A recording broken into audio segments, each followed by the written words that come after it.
শান্তিপুরে ভাঙল তৃণমূলের পৌর বোর্ড। নদিয়ার শান্তিপুর পৌরসভার চেয়ারম্যান ও ভাইস চেয়ারম্যান পদত্যাগের 2 দিন পর একসঙ্গে পদত্যাগ করলেন তৃণমূলের 21 জন কাউন্সিলর। সাফাই কর্মীদের বেতন আটকে রাখা পরিষেবা নিয়ে বিক্ষোভের জেরেই এই গণ পদত্যাগ বলে সূত্রের খবর।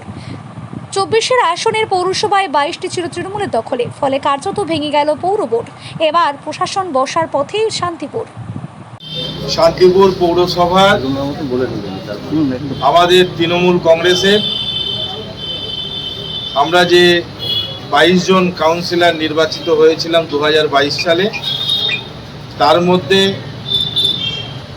আমাদের 22 নম্বর ওয়ার্ডের কাউন্সিলর বুলা খাতুন কারিগর, আমাদের প্রয়াত ভাইস চেয়ারম্যান ছিলেন আব্দুল সালাম কারিগর, তার কন্যা, সে 22 নম্বর ওয়ার্ডে নির্বাচিত হয়েছিল।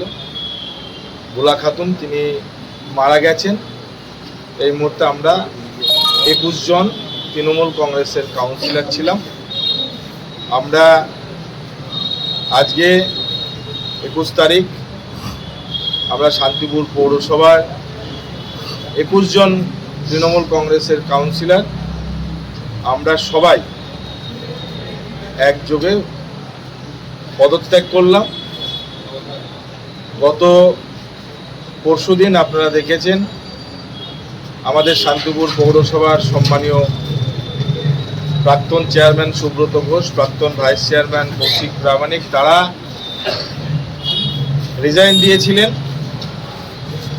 আমরা তাদের সেই পদত্যাগের প্রতি সম্মান জানিয়ে আমরাও আজকে কাউন্সিলর পদ থেকে আমরা পদত্যাগ করলাম।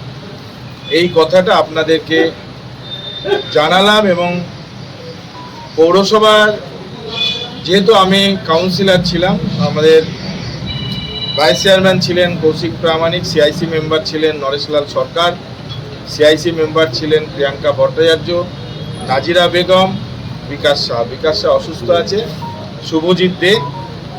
তো আমি পৌরসভার যেহেতু প্রশাসনিক কোনো পদে ছিলাম না, আমি আমাদের সম্মানীয় ভাইস চেয়ারম্যান যিনি ছিলেন প্রাক্তন ভাইস চেয়ারম্যান কৌশিক প্রামাণিককে আর নরেশলাল সরকারকে আমি বলবো যে বিস্তারিত আমরা যে সাংবাদিক বন্ধুরা আমাদের তৃণমূল কংগ্রেস ভবনে এসে উপস্থিত হয়েছে, তো আমি তাদের সামনে আমি পৌরসভা সংক্রান্ত যে কি কারণে আমরা পদত্যাগ করলাম সেটা বিস্তারিত বলব।